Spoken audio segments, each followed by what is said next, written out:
Hello mga Mars, good morning! Ngayon po ay katatapos lang ng malakas na ulan dito sa amin.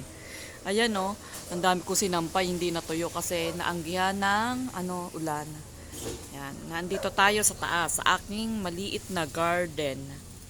Ito ay aming terrace sa taas. Ngayon, ang ginawa naming garden yung kalahati. Ito ang aming mga tanim. Yung mga okra naglupay-pay na, kailangan niyang tukuran. Yun, meron doon, yan may damo, kailangan matanggalan to ng damo eh. Yan. Yan ay tanlad kaso may mga damo. Yun, sa dulo sili. Kailangan akatin pa yan. Yan dahil nga malakas ang ulan kahapon. Yan, nagkaroon to ng mga ng mga tawag dito. Damo-damo yan. Tanggalin natin to. Kailangan nyo matanggal para malinis. Yan, ayan ay okra. Yan o, natumba na. Kaya mamaya kailangan na tukuran yan eh. Yan o. Tapos ito ay sili. Sili din to, tapos kalamansi. Tanggalin natin ang damo.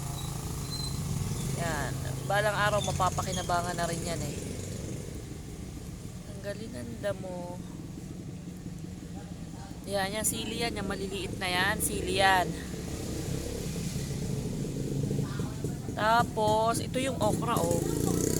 Okra, oh. Mamaya, kailangan napukuran niya ng ng kawayan na maliliit. Tapos, meron din nga pala ako ditong talbos ng kamote. Tapos, dito, yan. Okra pa rin. Maraming okra.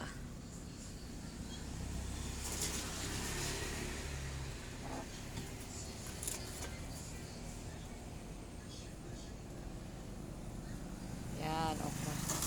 Tapos dito ay may sili. Yan oh. May kasama siyang halaman. Tumubo lang siya diyan. Tapos yan oh, may bunga oh. Dalawa na. Dalawa ang hinog. Ay nabali pala to.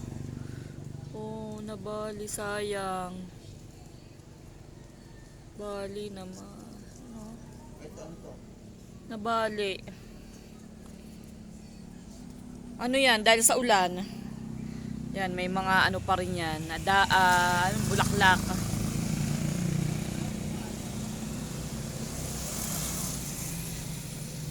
Sayang oh, nabali.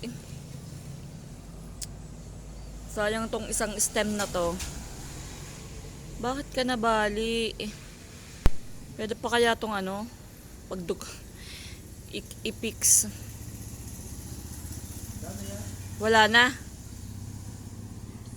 Sayang oh, ang haba ng tangkay na nabali sa kanya.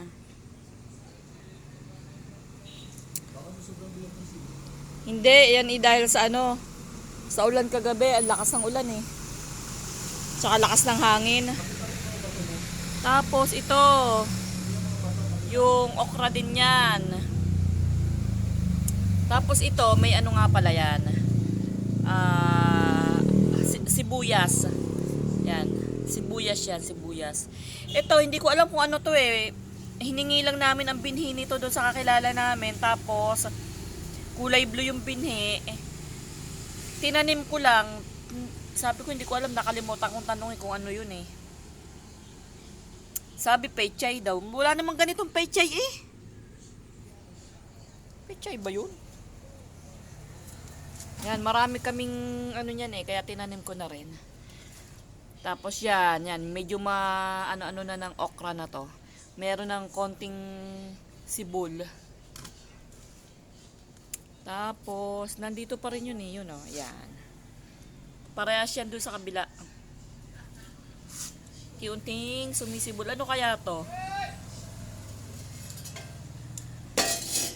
Meron nga pala kami mga diyan bato-bato galing sa dagat nung kami nag-island hopping. Yan.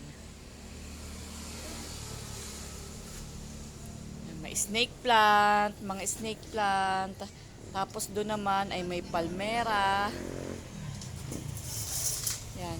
Kailangan ko pang dagdagan ng ang aking mga tanim para hindi nabibili.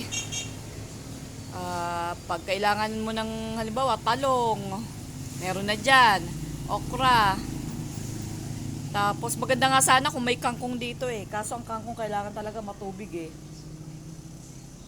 Tapos yan yung aking mga halaman.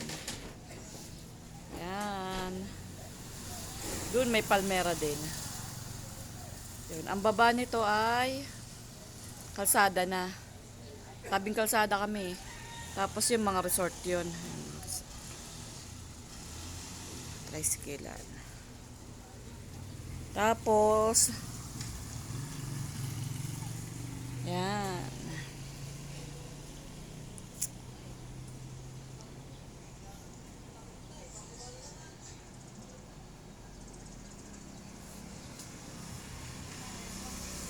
Putol pa more. Yan, dito kami nag-aalmusal. Dito kami nag-aalmusal sa terrace. Ito. Yan.